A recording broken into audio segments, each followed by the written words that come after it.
सहारा enterprises तुमच्या स्वप्नातली गाडी आता कमी किमतीत. इचलकरंजी शहरालगत असलेल्या कबनूर चंदूर रोडवर कोन्नूर पार्कमधल्या सहारा एंटरप्राइजेस इथं पश्चिम महाराष्ट्रातली विविध बँका आणि फायनान्स कंपन्यांनी जप्त केलेल्या जुन्या दुचाकी आणि चारचाकी गाड्यांची विक्री केली जाते. शोरूम किमतीपेक्षा 25 ते 50% कमी दरात, उत्तम स्थितीत आणि संपूर्ण कागदपत्रांसह त्वरित डिलिव्हरी. दुचाकी 20,000 पासून पुढं तर चारचाकी 50,000 पुढं. आपल्या पसंतीची कार किंवा बाईक आता अगदी परवडणाऱ्या दरात घेऊन जा. विश्वास, पारदर्शक व्यवहार आणि उत्तम सेवा हेच आमचं वैशिष्ट्य. पत्ता Konnur park, Kabnur Chandur road, Ichalkaranji. Proprietor Rajubhai Ajgar. संपर्क 80 55 81 09 10 आणि 98 60 78 57 86. सहारा एंटरप्राइजेस, दर्जा, विश्वास आणि बचत यांचं परिपूर्ण ठिकाण.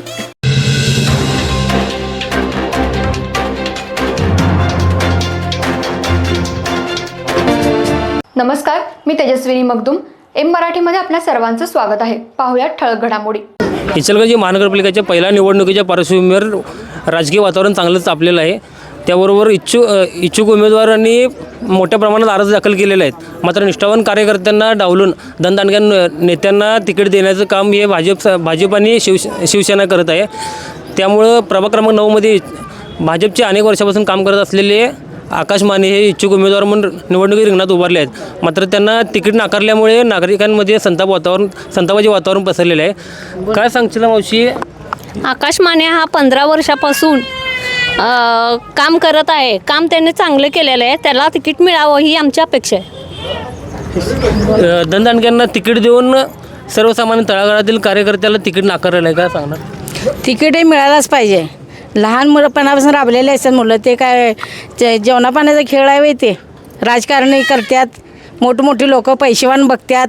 गोरगरिबाला कोण विचारणार आहे?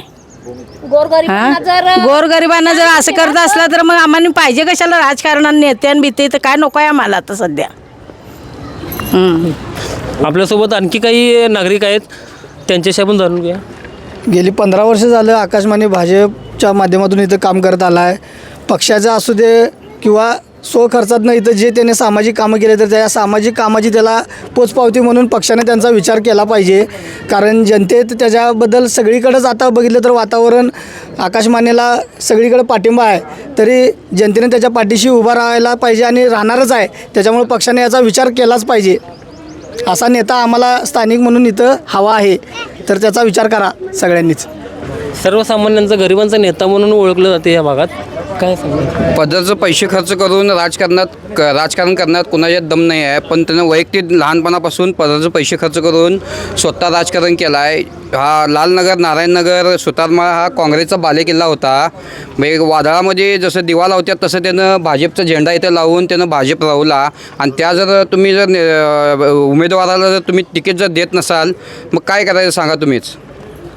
कसं करायचं? त्यानं एवढ्या वर्षी 15 वर्ष त्यानं काम केलं आहे. कशासाठी केला? त्याला कुठली अपेक्षा असते? आता आमदारकीच्या इलेक्शनला त्यानं सगळ्यांना सपोर्ट केला आणि जेव्हाही कार्यकर्ते निवडणूक असते तेव्हा तुम्ही त्याला तिकीट देत नाही म्हणल्यावर काय करायचं तुम्हाला? मग त्यावर मतदानावर बहिष्कार टाकायला पाहिजे ना. मग त्यांना तिकीट मिळालंच पाहिजे. आमच्या गल्लीच्या आहेत नाही, त्यांनी आम्हाला आधार देणारी आहेत ती माणसं.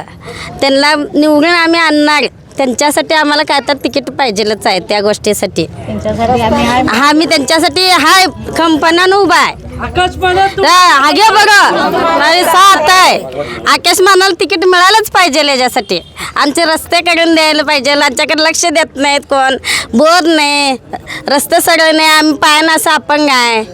त्यानं लक्षच देत नाही. एवढं वर्ष झालं आम्ही रस्ता म्हणतो की पण लक्षच देत नाहीत अजूनपर्यंत.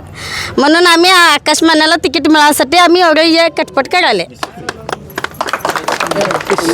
तुम्ही इच्छुक उमेदवारांची एक पत्नी आहेत. काय सांगता? गेली 15 वर्ष ते समाजासाठी राबतायत. त्यांना आजपर्यंत एकही त्यांनी स्वतःचा स्वार्थ बघितला नाही. सगळं समाजासाठी त्यांनी एक निष्ठेने स्वतःच्या स्वखर्चाने करत आहेत. आणि आज त्यांना जर डावललं तर आम्ही कोणाकडे जायचं, कोणाकडे आम्ही न्याय मागायचा हे आम्ही तुमच्यासमोर जाहीर करतो. आणि त्यांना हे तिकीट हे मिळायलाच हवं. जर तुम्ही त्यांना तिकीट नाही दिलं तर आम्ही हा पक्ष तुमचा हुबास करून देणार नाही. मतदानावर आम्ही पूर्णपणे तुमचा बहिष्कार टाकू. गेल्या 15 वर्षापासून स्वखर्चाने या परिसरात नागरिकांची कामं केलेली आहेत. मात्र त्यामुळे त्यांना तिकीट नाकारल्यामुळे या भागातील नागरिकांनी मतदानावर बरीच कर टाकण्याचा निर्णय घेतलेला आहे. त्यामुळे लवकरात लवकर पक्षाने योग्य निर्णय घ्यावा. कॅमेरामॅन निखिल विसेसह मी रोहन हिरलगे, एम मराठी, इचलकरंजी.